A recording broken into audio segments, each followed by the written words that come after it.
Olá,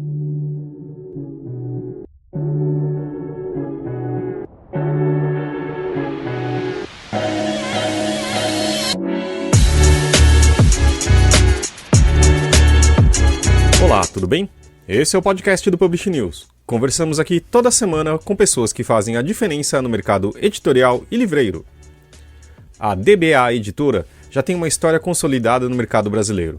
São 30 anos publicando belos livros ilustrados que começaram pelo futebol e passaram pela gastronomia, fotografia, arquitetura, artes e natureza. Nesse meio tempo, a DBA realizou diversos projetos corporativos, contando a história das empresas através dos livros. Muitos deles até transcenderam o escritório da editora e foram parar nas livrarias.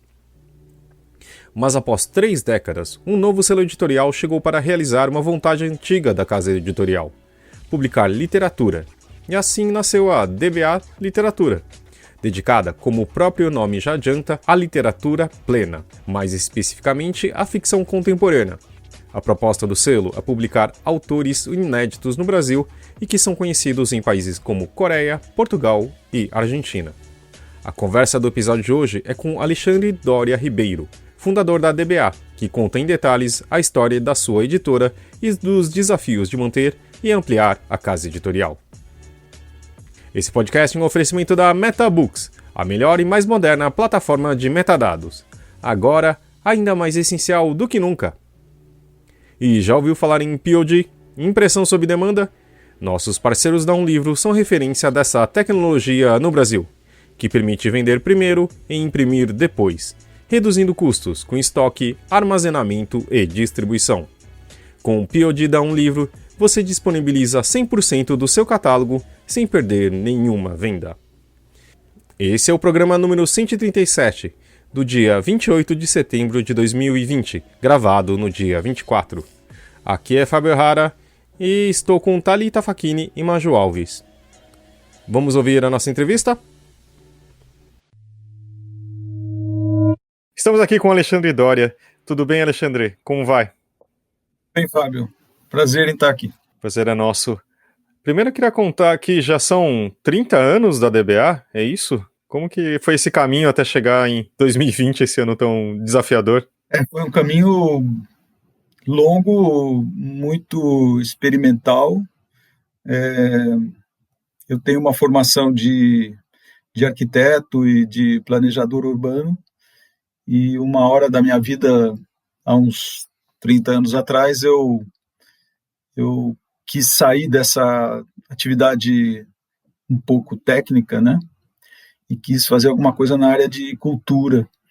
E aí veio essa ideia de montar uma editora.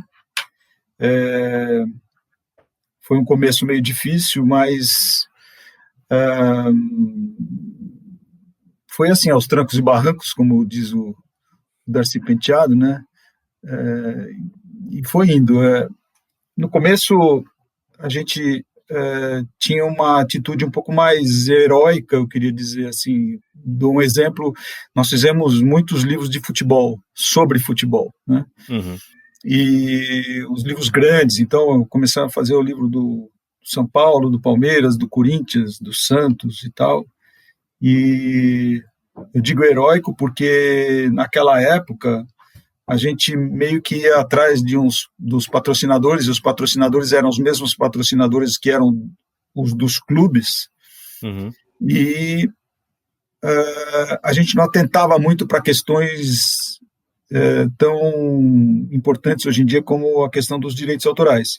Então nós fizemos esses livros e eles foram muito bem recebidos, foi um sucesso, tal. Naquela época não se tinha muito esse tipo de trabalho, e então os livros fizeram um sucesso enorme, os livros de futebol, tal. Eu digo que era meio heróico porque se isso fosse feito hoje, seguramente nós teríamos tomado uma série de processos, porque hoje em dia a gente não consegue mais fazer esse tipo de livro, porque as questões de direitos autorais, por exemplo, se você vai fotografar um time do Corinthians de 1990, aí tem a escalação do time, a foto da escalação, todo mundo ali vai querer alguma coisa. você não vai conseguir fazer aquela foto entrar no seu livro sem pagar para todo mundo. E a gente fez, sem pagar, sem perguntar, sem nada e tal, e não tivemos problemas.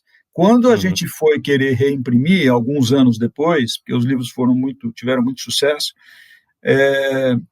a gente não conseguia mais fazer, porque eu já tinha percebido que a questão do direito autoral era uma questão importante, então eu pedi para as editoras, falei, olha, as editoras que trabalhavam na DBA, falei, olha, checa foto por foto.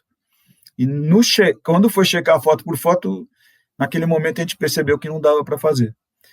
Então, a gente fez esses livros de futebol até um certo momento e depois a gente parou porque não tinha mais dinheiro para pagar. Você ia falar com um cara que era um reserva de não sei quem lá, ele falava, olha, você manda 100 caixas de, como é que chama aquilo, de essa coisa que você dá para, como é que chama isso? Caixa benefício, caixa auxílio, sei lá como é que chama esse negócio que você ao invés de pagar alguma coisa, você dá para a ONG do cara 100 caixas de não sei o que lá. E todo mundo tinha essa solicitação, então a gente parou, né?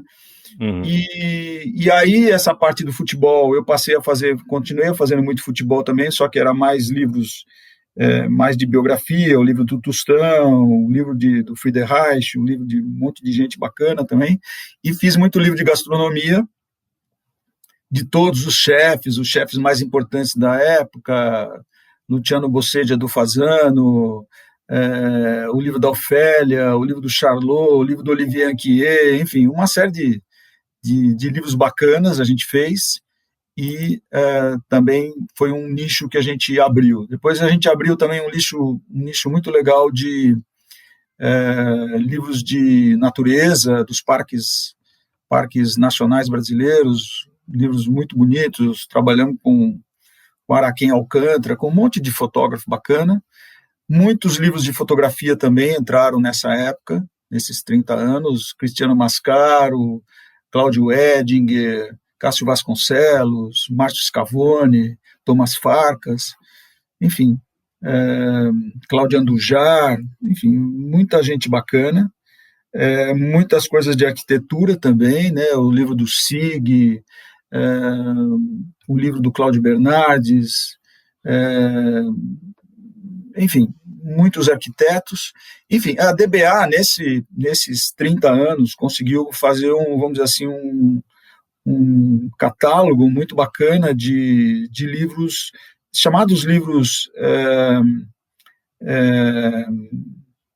ilustrados, né? São livros chamados os coffee tables, os livros grandes ilustrados, que são esses livros que têm essa mistura de texto e imagem de muita qualidade, né?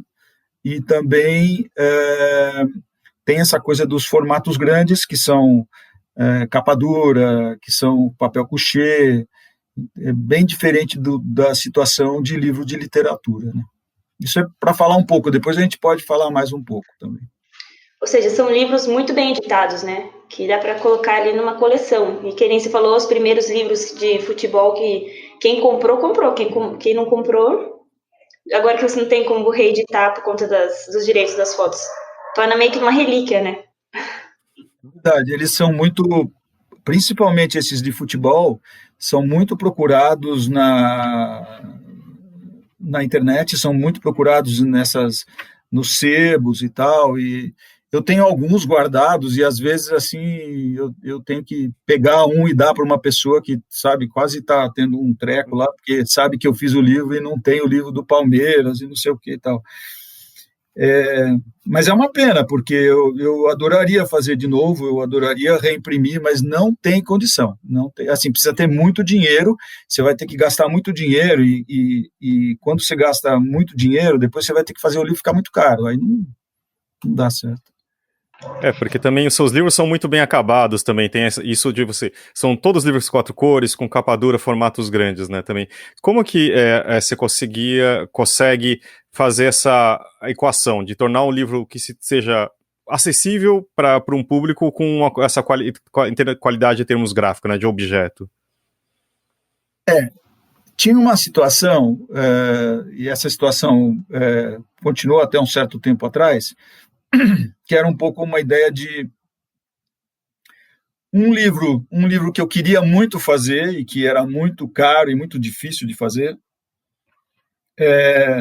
ser pago por um livro que eu não queria tanto fazer, mas que eu tinha dinheiro para fazer ele. Então acendia uma vela para o diabo e uma vela para o santo. Era meio assim, entendeu? Era meio essa história, porque eu queria fazer muito um livro de futebol, até porque eu gosto e tudo isso, e achava que era importante. E depois tinha um outro livro que eu tinha um patrocínio e que eu não achava tão interessante, mas eu fazia. Então, eu fazia esse livro que não interessava tanto, com o patrocínio, e usava esse dinheiro para fazer o livro que eu queria mesmo fazer. Então, foi um pouco. Esse balanço aconteceu bastante. Nesse caso, muitas vezes a DBA ela foi acabando sendo empurrada para um caminho. Assim, quando você tem esse tipo de trabalho que eu falei, vocês até mencionaram, são livros muito bem acabados, muito bem feitos, eles são caros de fazer, ele tem muita imagem, como tem muita imagem, você tem que pagar, às vezes é um fotógrafo muito bacana, ele custa caro, o Araquém custa caro, o Cláudio Edinger custa caro, todos eles custam muito caros. Então, o que você acaba fazendo? Você vai para esse caminho que eu estou falando, você começa a procurar projetos que sejam patrocinados para poder meio que financiar o que você quer fazer. Isso eu estou dizendo no meu caso, não no caso de uma pessoa que tem muito dinheiro, que é um editor milionário, aí é diferente, aí ele não precisa fazer nada disso. Agora, se você é um cara comum que nem eu, que você precisa arrumar dinheiro para fazer suas coisas, então você precisa meio que vender um pedaço da sua alma para o diabo, não tem jeito. Então, o que eu fiz? Eu fui muito por esse caminho dos livros corporativos, livros de empresa, né? Livro que conta a história da empresa. Então, tem uma atividade na DBA que ela é uma atividade, vamos dizer assim, necessária, não tem jeito. A gente trouxe esse tipo de expertise que a gente tem de fazer livro muito bem feito, muito bonito, formato grande, para a história das empresas. E misturando um pouco. Então, por exemplo, eu trabalhava com algum fotógrafo muito bacana, eu trabalhava com um escritor muito bacana, tipo o Inácio de Loyola Brandão, ou então o Mário Prata, ou então o Nirlando Beirão, ou sei lá, vários outros, o Saul Galvão, vários outros. Então, eu perguntava para esses caras, tudo bem, nós estamos fazendo o livro aqui estamos fazendo o livro da Pizzaria Brás, tá? Nós estamos fazendo o livro da Pizzaria Brás, como nós fizemos. Mas aí eu perguntava para o Saul Galvão, você quer fazer um livro sobre a história do alumínio para a Alcan? Você escreve a história da Alcan? Eu forneço essa pesquisa e você escreve a história da Alcan? Eu falo, tá bom. Então, eu comecei a misturar essas coisas e começaram a acontecer livros que são corporativos com uma alta qualidade. Então, por exemplo, eu fiz um livro para as Havaianas, comemorando os 60 anos das Havaianas no Brasil, que tinha o João Ubaldo Ribeiro, tinha a Joyce Pascovitch, tinha o Nirlando Beirão, uma série de pessoas bacanas. O Nirlando não tenho certeza, mas enfim, tinha vários escritores bacanas, vários fotógrafos bacanas, e o livro era o livro que contava a história das Havaianas, mas ele era tão bem feito, tão bacana, que quando as pessoas perceberam que esse livro existia, começaram a pedir, as livrarias começaram a pedir. Então, um livro que era para ser só a história das Havaianas foi para a livraria. E foi legal. Depois, outro que aconteceu isso foi o Leite de Rosas, porque também a história é bacana. Eu, por exemplo, me interesso pela história do Leite de Rosas, mas não sei se todo mundo vai se interessar. Se você começar a ler o texto do Inácio de Loyola Brandão, você vai ver como é bacana, mistura o Brasil dos anos 50, o Brasil dos anos 60, enfim, é muito bonito. Desenhado pelo Vitor Burton, super bem acabado, super bem feito. O livro foi para as livrarias, começou a vender nas livrarias, né? Um outro livro que nós fizemos também, que era um livro para a Embratel. Então, eu fiz uma proposta para eles de escrever um livro sobre histórias que acontecem pelo telefone. E como o número da Embratel é 21, então a gente fez assim, 21 histórias pelo telefone. E convidamos 7 escritores, 7 ilustradores, cada um escrevia 3, né? 3 vezes 7, 21.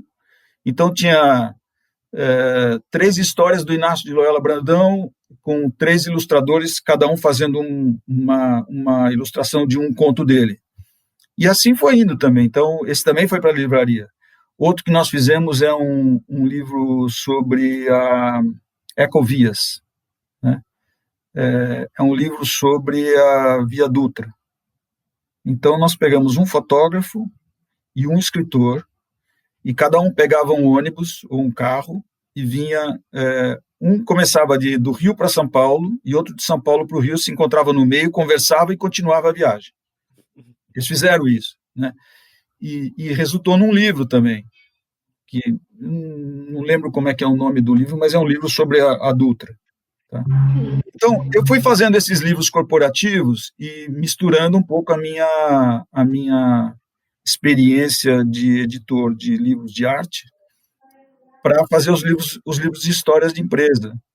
E ficou muito legal, fica muito bacana. Por exemplo, nós fizemos um livro sobre a história da Sousa Cruz, estava fazendo 100 anos, com texto do Fernando Moraes.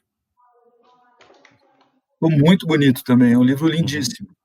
Então, o livro do Copacabana Palace, por exemplo, ele é feito com o texto do Boechat, antes dele morrer, né?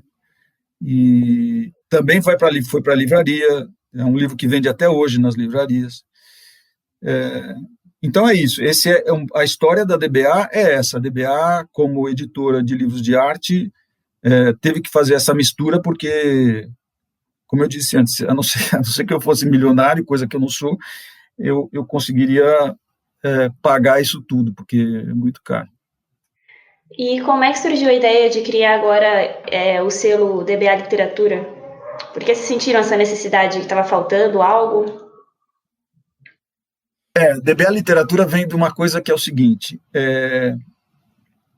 eu sempre gostei muito de ler, gosto de ler, tenho prazer de ler, tenho, vamos dizer assim,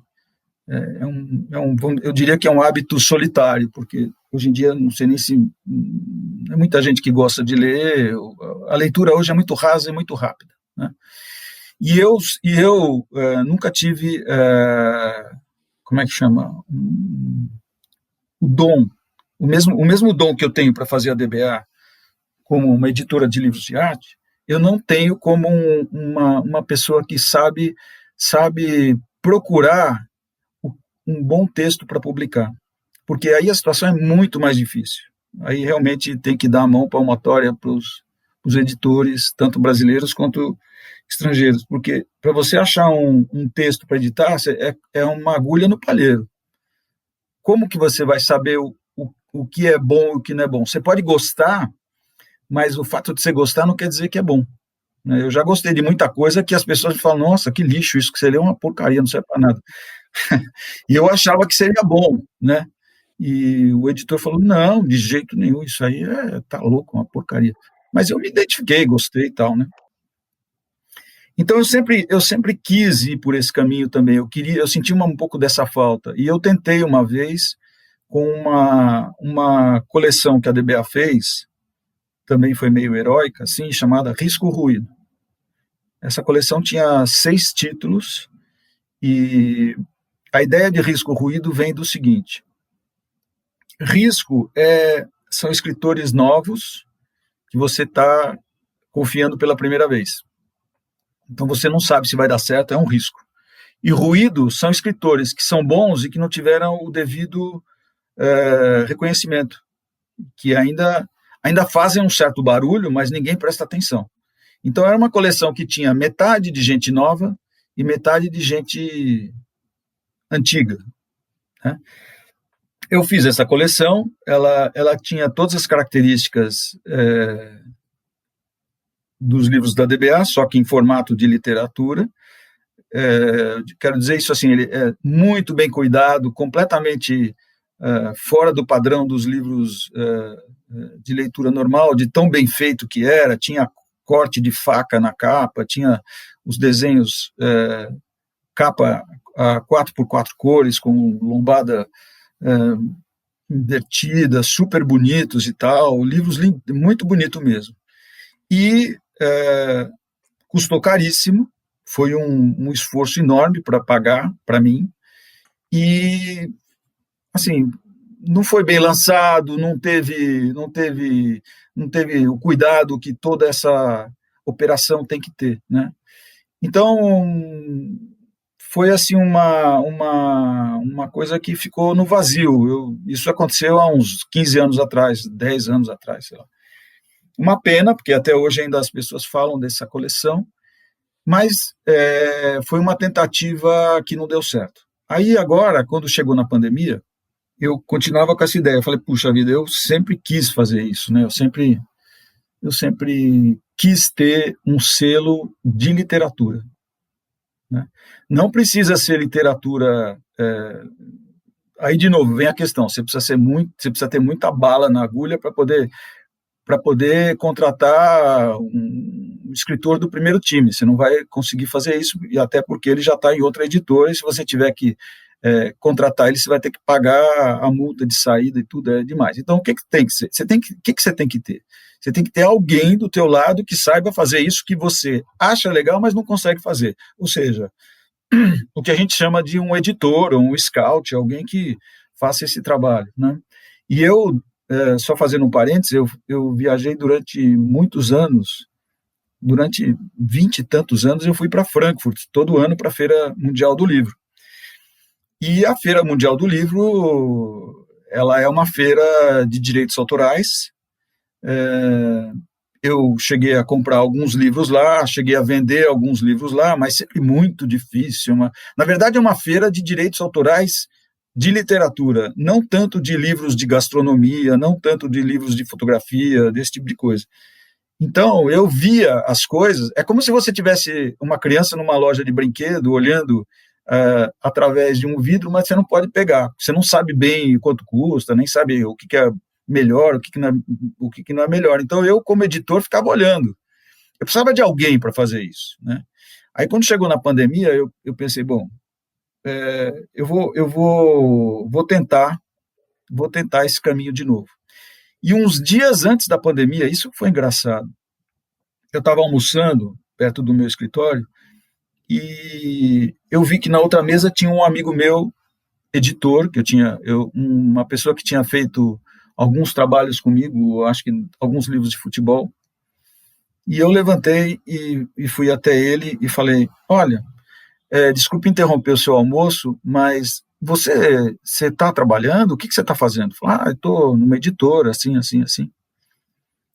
Ele falou, por quê? Eu falei, não, porque foi bom te encontrar aqui, porque eu estava pensando mesmo, eu estava precisando de um editor, porque eu tenho uma ideia de montar um selo editorial. Aí ele falou, putz, eu adoraria fazer isso com você, mas nesse momento eu não posso, eu estou numa editora, é uma editora bacana e tal, né, espanhola, mas eu vou te mandar um contato de uma pessoa. Falei, tá bom, ótimo, né? Aí fui para o escritório, daqui a pouco vem no meu WhatsApp o nome de uma pessoa e tal, e eu mandei um WhatsApp para a pessoa já falou comigo e tal. Acho que uns 2 dias depois veio até a DBA. Isso era um pouquinho antes da pandemia. Realmente, assim, acho que uns 10 dias antes da pandemia. Já estava no ar, né? Já estava aquele zum, já estava. Ele veio, chama-se Antônio Cherchenesky, né? E eu conversei com o Antônio. Assim, achei engraçado porque ele é baixinho, assim, o Antônio, ele parece muito mais jovem do que ele é, né? Uhum. Não sei se vocês conhecem. E aí eu pensei, nossa, mas esse cara é tão novo, assim, será que ele dá conta do recado aqui, né? E a minha conversa com ele foi nesse sentido. Eu falei, olha, eu quero fazer esse caminho de montar um selo de literatura, é uma coisa que a DBA não tem, e eu preciso saber como você faz isso. Não, eu faço isso tal. Você está disponível? Estou. Como você faria isso? Como você me apresenta uma proposta de trabalho? Tá bom. Aí, uns 2 dias depois, ele me apresentou uma proposta de trabalho eu pedi uns dias para estudar, eu estudei e falei para ele, olha, Antônio, é o seguinte, nós vamos fazer, né? E aí veio aquela história de que nome, que eu fiquei pensando que nome, eu falei, olha, não precisa de nome nenhum, mesmo eu falando com ele, não precisa de nome nenhum, a DBA tem um super nome, vamos DBA literatura, porque já está mais do que explicado o que é, não precisa essa frescura, né, de, sei lá, botar um nome aí meio bacaninha, para quê? Não precisa, põe um nome normal. Aí a gente começou a estruturar a nossa ideia e primeiro que a gente se entendeu muito bem, eu me entendi muitíssimo bem com ele, ele é excelente para trabalhar e muito competente, e tem uma coisa muito legal, a gente se entende muito bem e ele é muito, vamos dizer assim, sensato, tem muito bom senso, né? Então, nessas coisas é necessário, porque como eu, entre aspas, sou o patrão dele, então ele tem que me dizer não, muitas vezes, porque como eu disse antes, às vezes eu erro nas coisas que eu estou lendo. Eu estou lendo um negócio lá, putz, isso aqui é legal pra caramba, não sei o que. Ele fala, nossa senhora, isso é um lixo, o que você está pensando em ler isso aí? Não serve para nada. Então é legal porque ele tem esse bom senso de não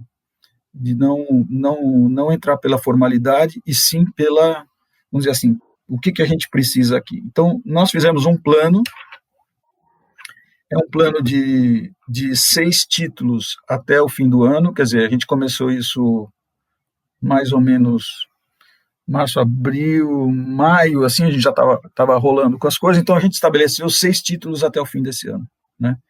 E nós já compramos os 6 títulos, e nós temos 4 que vão sair agora, e mais 2 que devem sair até dezembro, comecinho do ano. Mas esses 4 são os que estão mais, vamos dizer assim, bem estabelecidos. E são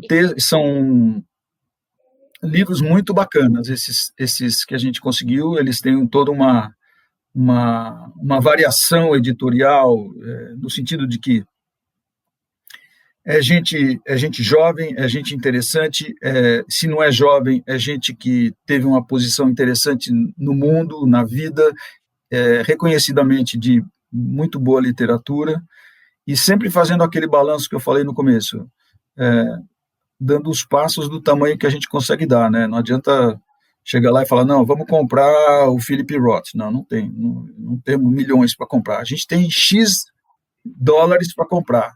Então, foi assim que a gente comprou. E o foco sempre em autores inéditos no Brasil? Autores inéditos no Brasil.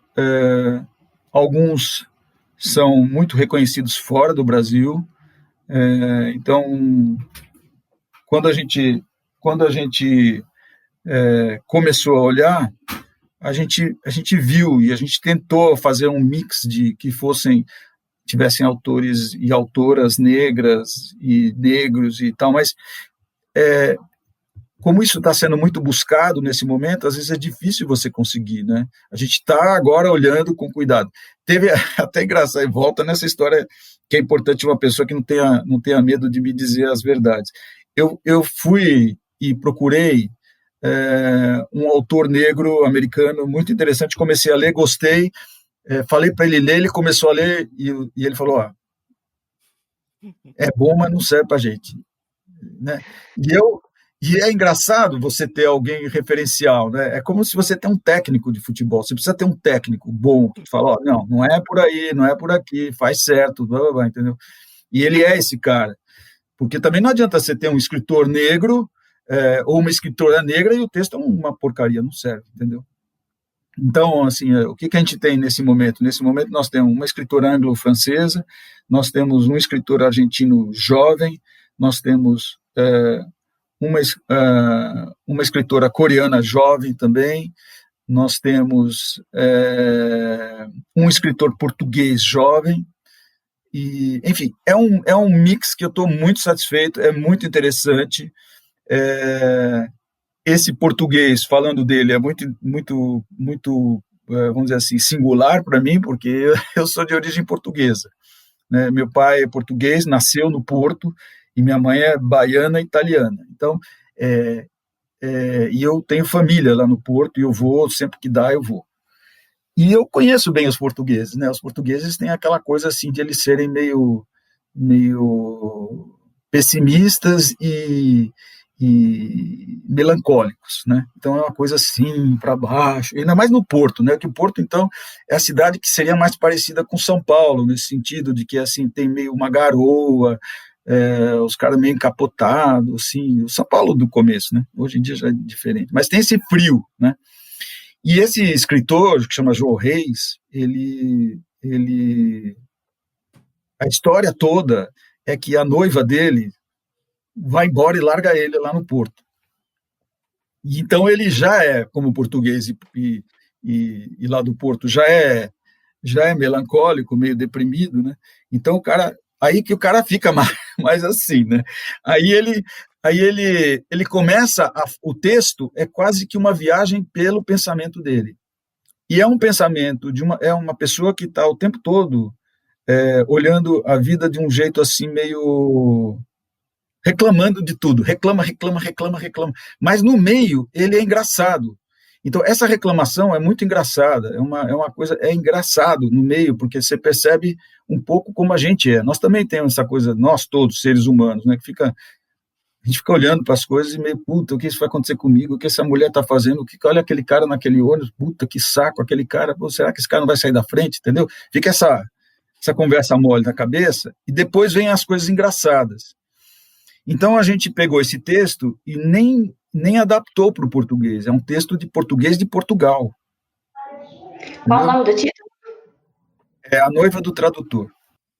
Então, assim, eu estou bem satisfeito com os títulos que a gente escolheu, tenho certeza que a gente deve isso totalmente ao Antônio, é ele que é a pessoa que é o responsável por isso, né? E, enfim, eu acho que esse sonho acabou dando certo, está dando certo,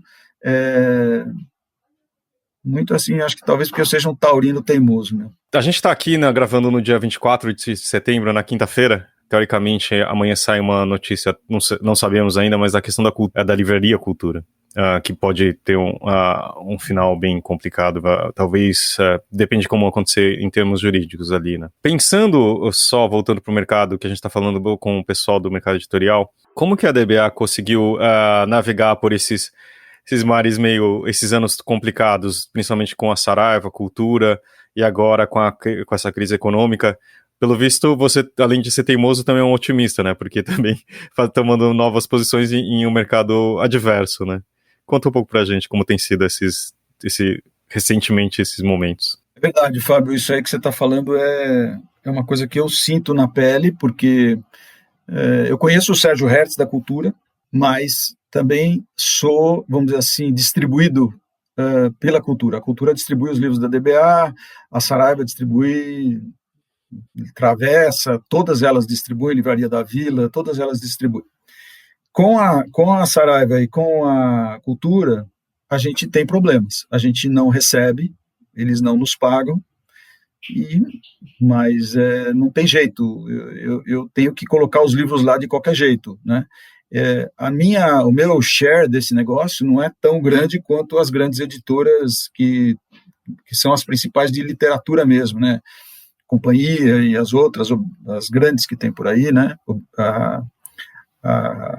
Enfim, ou grandes outras editoras que têm valores imensos para receber.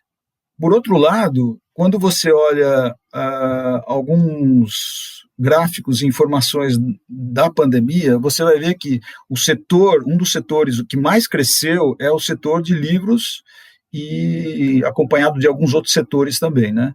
Ele, durante a pandemia, teve uma expansão enorme.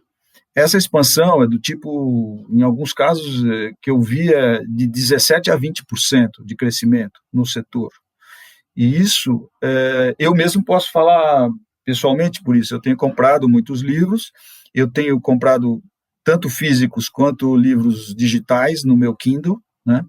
E eu acho que isso é um indicador. Quer dizer, na verdade, o que acontece? A gente além disso, e você não mencionou isso, mas talvez você vá colocar mais para frente, tem a questão do governo tentando esse imposto de 12%, de cancelar esse imposto, né? Cancelar, ou seja, reintroduzir esse valor nas nossas contas. Mas, apesar disso tudo, eu acho que a questão da leitura não é uma questão que vai diminuir, eu não acredito nisso. Existe uma dificuldade hoje, acho que da juventude de leitura, mas, por outro lado, existe uma curiosidade enorme também, e essa curiosidade talvez seja isso que mostre esses números que cresceram. Então, mesmo com Livraria Cultura em dificuldade, mesmo com Saraiva, que é a maior rede brasileira, fechando aí até mais de 30 lojas que eles fecharam, das 80 e tantos, eles fecharam 30, né?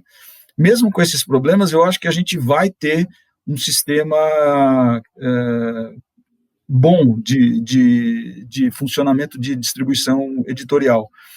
Porque se você não tem a cultura, você vai ter alguém no lugar da cultura. Se não tem a Saraiva, você vai ter alguém no lugar da Saraiva. Estão aparecendo livrarias.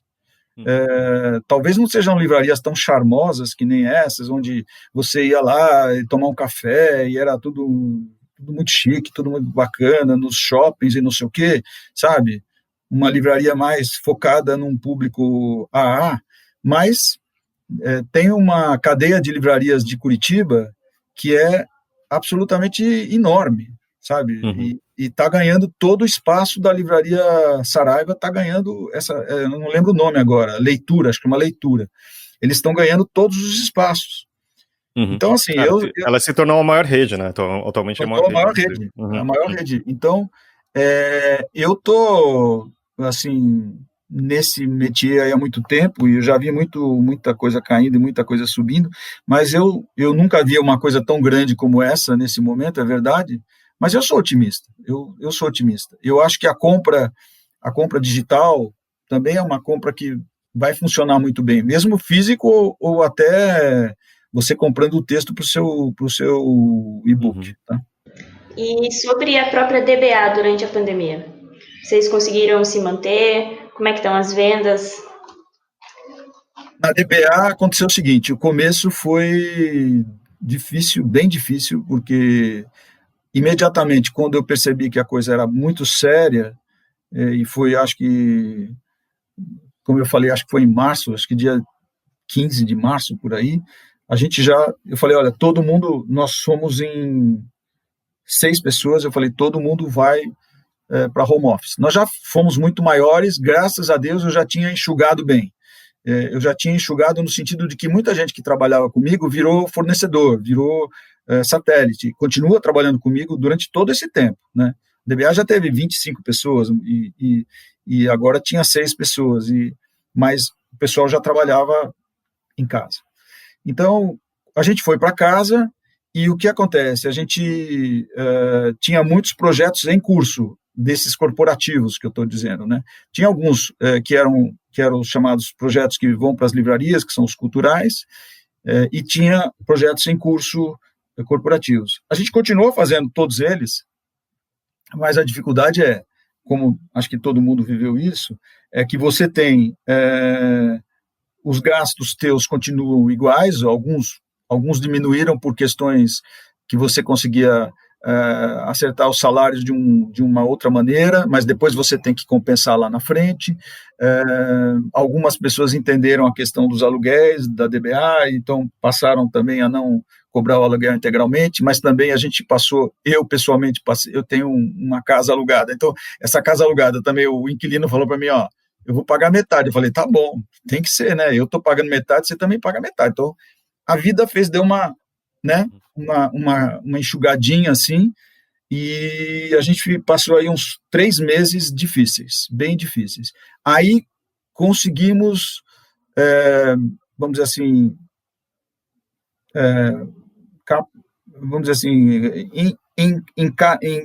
como é que chama? Encaminhar outros projetos, né? Aí começaram a entrar outros projetos e deu uma bela de uma melhorada. E como aconteceu já em outras épocas com a DBA, eu lembro em momentos bem difíceis, nesses momentos difíceis justamente aparece um projeto enorme, assim, que te salva, não sei de onde, e aconteceu dessa vez. Um projeto enorme, o cliente tinha um valor para pagar que normalmente nós receberíamos em 5 prestações, ele falou, eu tenho que pagar até daqui, era dia 10, eu tenho que pagar até o dia 15, porque senão a verba, nós vamos perder a verba. Aí fizemos um contrato rapidamente, eles pagaram, entrou um caminhão de dinheiro na DBA. Entendeu? Então, também a sorte ajudou. Acho que é isso. E, Alexandre, para finalizar nossa conversa, o que você acha que o DBA Literatura vai acrescentar na DBA como um todo? As melhorias que vocês vão ter que fazer, os rearranjos que vocês vão ter que lidar agora com esse novo projeto? Por exemplo, a DBA tem um depósito. Né? Esse depósito é um depósito, muitas editoras têm depósito, porque o que é depósito? Depósito não é só guardar livro, depósito é guardar os seus erros. Porque você faz um livro lá e você fala, quantos exemplares vão fazer desse livro? Da última vez que você fez 2.000, então, sei lá, se você fizer mais 1.000, aí você faz mais 1.000 e vende 100. Pumba. E não vende por ano, você vende um livro por ano, ele fica lá parado. Então, o depósito, muitas vezes, vamos dizer assim, é um cemitério de erros, né? E às vezes, são livros muito bacanas, eles vendem pouco, mas eles estão lá. E quando você tem um depósito, você não pode pegar esses livros e dar para quem você quiser, você não pode distribuir, tudo é na base da nota fiscal. Então, por exemplo, agora, o depósito da DBA vai ter que passar por todo um rearranjo para poder receber os livros da DBA Literatura. Ele vai ter que ter todo um funcionamento coordenado com a matriz. Ele vai ter que ter, vamos dizer assim, uma atenção muito melhor com o estoque. Você vende um livro, baixa no estoque. Então, coisas que a gente não fazia muito, porque, na verdade, a gente não tinha tanta necessidade. Agora, a gente tem necessidade, né? Outra coisa, o nosso site. A gente tem um site, funciona direitinho, mas tem que ser muito mais responsivo, tem que ser muito mais profissional, tem que ter um ERP que funcione direitinho, ele tem que ter respostas às pessoas, a logística tem que funcionar muito bem, não é? Outra coisa, a parte da nossa comunicação, toda a comunicação da DBA agora passa a ser feita de uma maneira mais profissional e mais cuidadosa, né? O assunto, nossas informações no Instagram, a nossa assessoria de imprensa, enfim, uma série de coisas que no passado inicial nós tivemos uma assessoria muito boa, muito importante e tal, mas eram outras épocas, pré-mídia social, pré tudo isso daí, e agora a gente vivia de um jeito, vamos dizer assim, a gente vivia meio num limbo, né, DB? Era um pouco o jeito de... Quando você sai para frente e mostra você fala, ó, eu estou fazendo um negócio agora que é literatura e que tem outra velocidade, tem outra qualidade, você tem que falar sério, você não pode ficar com conversa mole. Então, a mudança é uma mudança muito boa, mas ela afeta a DBA. Então, hoje em dia vão acontecer as duas coisas, vai ser a DBA matriz, que faz os livros, os coffee tables, os livros de arte, e a DBA Literatura, que faz os livros de literatura. O que está na frente, o que é novo, é a DBA Literatura. É isso aí. Então, tá bom. Vamos para as nossas indicações? Vamos. Tá, Alexandre, como convidado, você vai começar dessa vez. Então, olha, eu vou começar pelo seguinte, eu não sabia que era isso, mas o livro está aqui. É um livro que chama-se A Parede Branca. Ele é um dos livros que nós estamos lançando, né? Por que eu vou dizer que eu indico ele? Porque é um livro que eu não imaginava que fosse tão bom. Ele é um livro escrito em 1947, e a história dele é que é interessante. O Raymond Chandler, que é um dos maiores escritores de mistério e de detetive, ele indica essa editora, Elizabeth Sanksai Holding, porque ele diz que os livros de mistério e de detetive têm poucas mulheres, e essa daqui é uma mulher que não deixa, vamos dizer assim, nada a desejar aos livros que são escritos por homens. Isso ele falando, que é o maior fera dessa questão, em 1947. Ele fala isso, né? E o interessante é que essa autora, ela é uma dona de casa, família classe média americana, com 2 filhos, o marido que está na guerra e o pai do marido que mora com ela, tá? E é uma história incrível, que se mete no meio do crime, tem tiro, tem morte, esconde corpo, é um inferno. Quer dizer, você imagina, em 1947, uma mulher que é dona de casa, tipo assim, uma Hebe, né? Vamos dizer assim, se bem que a Hebe, para ser dona de casa, não, mas eu não sei quem seria, uma dona de casa metida numa encrenca dessa, e muito bem escrito, né? Então, a minha indicação seria A Parede Branca, da Elizabeth Sangsai Holding, que vai sair pela DBA até o final do ano. Muito bom. Ali? Eu estava aqui procurando ainda a minha indicação essa semana e eu decidi que eu vou indicar o Selling Sunset, a série da Netflix, que eu assisti muito, muito, muito rápido. E assim, eu entendo que não é todo mundo que vai gostar, porque ela fala sobre corretoras de imóveis lá em Hollywood, e aí conta a vida delas, as tretas delas, as brigas e fofocas que todo episódio tem 3 temporadas e todo episódio elas brigam. Mas é legal, por outro lado, para quem gosta de ver decoração de casas e ver as casas luxuosas que existem em Hollywood, aquelas mansões incríveis, elas mostram tudo por dentro, você sabe quanto custa. Não que isso vai interferir em alguma coisa na nossa vida, né? Mas é uma série bem legal. Eu fiz a Maju assistir, não sei se ela terminou, se tá gostando ou não, mas enfim, essa é a minha indicação meio fútil da semana. Não, é maravilhoso. É uma série, tipo, um reality show de mulheres milionárias falando de casas bilionárias. Exatamente. Elas não são muito milionárias, mas enfim, as comissões delas... Não, exato. É legal, assistam. Dá pra dar umas risadas. Sim, é ótimo pra desligar o cérebro durante alguns minutos. Uhum, ótimo. Maju, agora vai? Agora vai. Eu vou indicar essa semana a série O Assassinato de Gianni Versace. A série tá disponível no Netflix. Ela é muito, muito boa. Ela, obviamente, conta a história do assassinato de Gianni Versace. Eu preciso assistir. É uma série absolutamente maravilhosa. Todas as elas são incrivelmente bonitas. É, assim, muito, muito, muito boa. Eu indiquei ela pra muitas pessoas. Todo mundo que assistiu gostou. E eu indiquei pra pessoas bem diferentes. Tipo, meu irmão, que é mais novo que eu, meus avós. E ainda assim, todo mundo gostou. Então... Muito bom. Eu vou indicar uma coisa muito rápida, porque eu não quero falar muito sobre, mas assim, eu acho que todo mundo que usa redes sociais tem que assistir O Dilema das Redes. Porque... Sabia que você indica isso, eu sabia. E olha que você não contou pra mim antes. Mas é algo impressionante e realmente tem alguma coisa errada aí. Mas vale... falar sobre isso, que realmente é algo que está mudando nossas vidas. Não sei se para bem ou para mal, mas eu vi a chamada desse programa e é assustador. Eu assisti ontem, só que depois eu não consegui dormir, então prepare-se aí. E também, mas assim, uma outra indicação rápida é Succession, é uma série que conta... Ganhou todos os Emmys, né? Nossa, é incrível. E eu falei, tá bom, vai. Eu não gosto geralmente de séries tão hypadas, mas essa eu fui ver, tipo, é muito boa, os diálogos são super bons, o roteiro é incrível, é a história de, tipo, dessas coisas milionárias e tal, mas é como o império de comunicação, tipo, uma coisa entre Murdoch e Disney, e como que funciona as brigas de família para suceder esse império. É tipo, você pensa que... Toda hora eu penso que vai acontecer uma coisa comum, que é uma coisa tipo novela, sabe?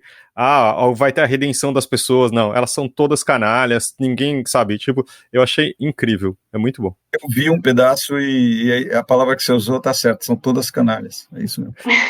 Vou usar palavrão, mas é melhor não. Então... Mas acho que é isso, queria agradecer. Agora eu queria falar mais uma coisa que... por favor. Eu não sabia, eu achei que a indicação tinha que ser editorial, alguma coisa de livro, eu não sabia que podia ser qualquer coisa. Não, imagina, às vezes a gente não fala livro. Não, eu queria falar de um filme Na verdade, é uma série, né, que chama-se Unorthodox. Unorthodox. Sobre uma menina judia que... Vocês já viram? Não, eu preciso assistir muito. Um monte de gente que eu conheço já assistiu e todo mundo elogiou também. Disse que é ótimo. Ela luta para sair daquela, vamos dizer assim, aquela cadeia de hábitos, de jeito de viver, que são os ortodoxos judeus, e ela vai para Berlim.